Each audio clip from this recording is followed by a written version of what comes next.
Bismillahirrahmanirrahim. Assalamu alaikum, students of class 5. How are you? Hope you all are fine and good. My dear little kids, this is your English video lecture and I am your English teacher, Mrs. Asma Suhail. Today is Monday, 26th April 2021. Students, today we are going to do the work on Broadway course book. So first of all, take out your Broadway course book and your pencils, keep in your hands. Today, students, we are going to do unit number 1, the exercise of unit number 1 actually. Open page number 14 and page number 15.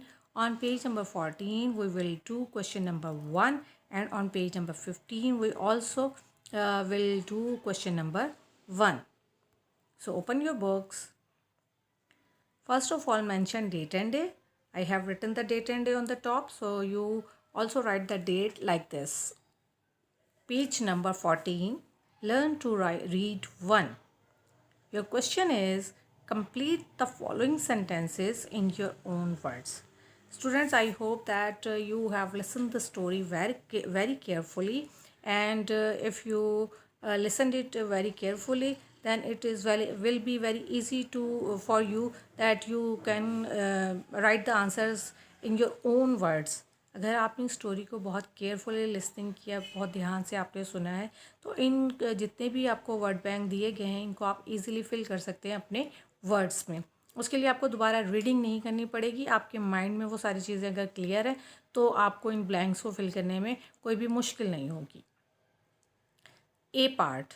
Gulliver could feel thin dash all over his body. Gulliver could feel thin dash all over his body. अब Gulliver जो है वो अपने जिस्म पर, तमाम जिस्म पर पतली सी चीज़ महसूस कर सकता था. अब वो जो उसने अपनी बॉडी पे क्या चीज़, जब वो काफ़ी देर घंटे सोने के बाद उठा था तो उसको बॉडी पर क्या चीज़ फील हुई थी? Anyone answer? yes. Who will answer? Thin piece of string. रस्सी के छोटे छोटे जो टुकड़े हैं, थिन पीस ऑफ स्ट्रिंग. रस्सी की जो बारीक उसको जो टुकड़े हैं उसके साथ उनको बांधा गया था रस्सियों से. तो यहाँ पे आंसर क्या होगा? Gulliver could feel thin piece of strings all over his body. Okay student, the first one is done for you, the other one you will do by yourself. B part. He was unable to see the things that were moving because his dash to the ground. He was unable to see the things that were moving. जो चीज़ें उसके इर्द गिर्द हरकत कर रही थी वो उनको देखने के काबिल नहीं था, वो उनको नहीं देख सकता था. What's the reason? क्या वजह थी? Because is dash to the ground. क्योंकि उसके जिस्म का कौन सा हिस्सा जो है वो ज़मीन के साथ बंधा हुआ था, जिसकी वजह से वो अपनी गर्दन को इधर उधर मूव नहीं कर रहा था. आपने यहाँ पे उस पार्ट ऑफ बॉडी का नाम लिखना है. C. He was surprised by the dash of the man. वो कौन सी चीज़ से हैरान हो गया आदमियों की, वो आदमी उसको कैसे लगे थे, क्या था उनका साइज़, वो आपने यहाँ पे मेंशन करना है. The spears could not injure him because his jacket dash. Lesson में हमने इजीली पढ़ा है और ये सेंटेंस आपको इजीली अपनी बुक के लेसन में मिल जाएगा.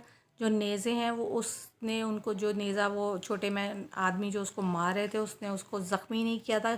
उसकी रीज़न क्या थी कि उसने जो जैकेट पहनी हुई थी वो जैकेट कैसी थी? You have to write the answer here. E part. They realized that he was hungry because he pointed dash. उन्होंने महसूस किया कि वो भूखा था, उसको भूख लग रही थी. कैसे?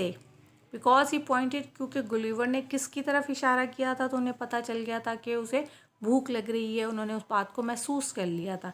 Okay, completed by your self. Now look at page number 15. Also mention date and day. Part A, learn words. A list of words from the text is given below in column C. आपके पास यहाँ column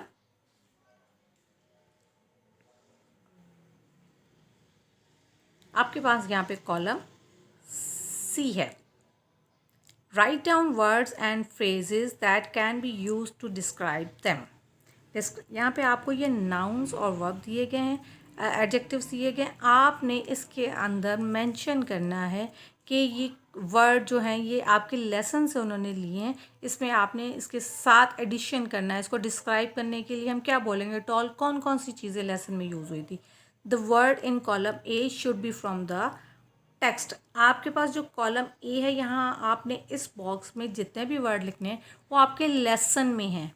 C और ए और सी ये दोनों part आपके lesson में मौजूद है, वहाँ से आपने इनको फाइंड आउट करना है। टॉल का वर्ड आपने लेसन में से ढूंढना है कि टॉल लेसन में किस सेंस में यूज़ हुआ, और फिर हमने उसको फिल करना है। बट कॉलम सी और बी तो आपने बुक में से टैली करना है, but column B should be yours own. आपने कॉलम बी को अपने डिस्क्राइबिंग वर्ड में यूज़ करना है कि अगर ये वर्ड आपको दिया जाए तो आप इसके साथ क्या लगाना पसंद करेंगे। The first one is done for you. पहला तो उन्होंने आपके लिए सॉल्व कर दिया है। 6 inches 5 feet tall. 6 inches 5 feet tall. अब ए और सी आपके पास बुक में से उन्होंने लेना था। I show you.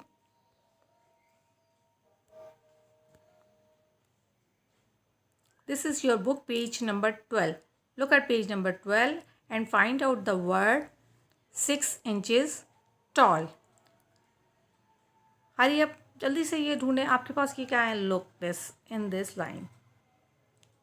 Third paragraph की सेकंड लाइन में है मेंशन 6 inches tall.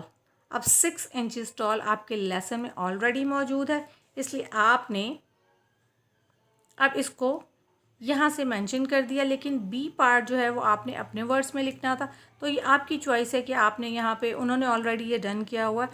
मैं वैसे आपको बता रही हूँ कि यहाँ पे आप 5 फीट भी लिख सकते हैं, 7 इंचज़ भी लिख सकते हैं, 2 फीट भी लिख सकते हैं। It's your own choice.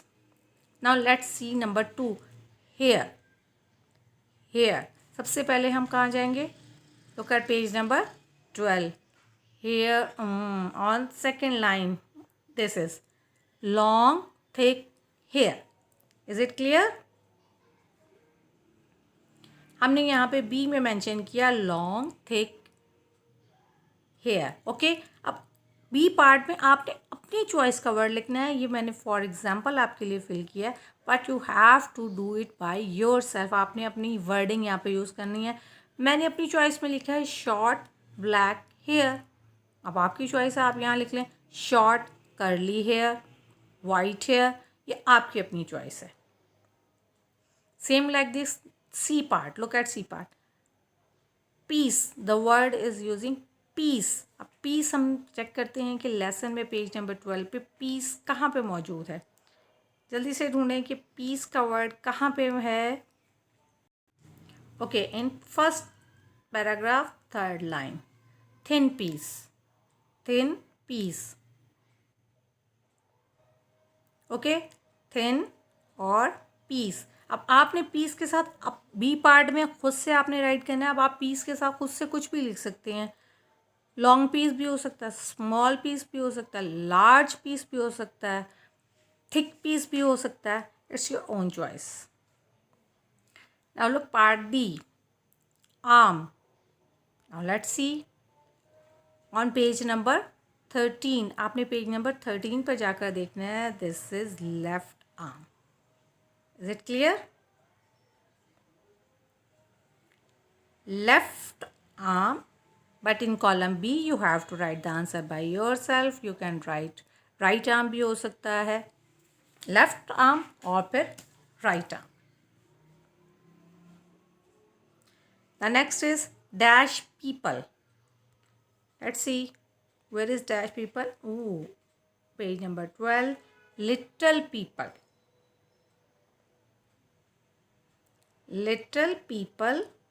अब आपकी अपनी चॉइस में, if you want to write kind people, gentle people, tall people, you can right.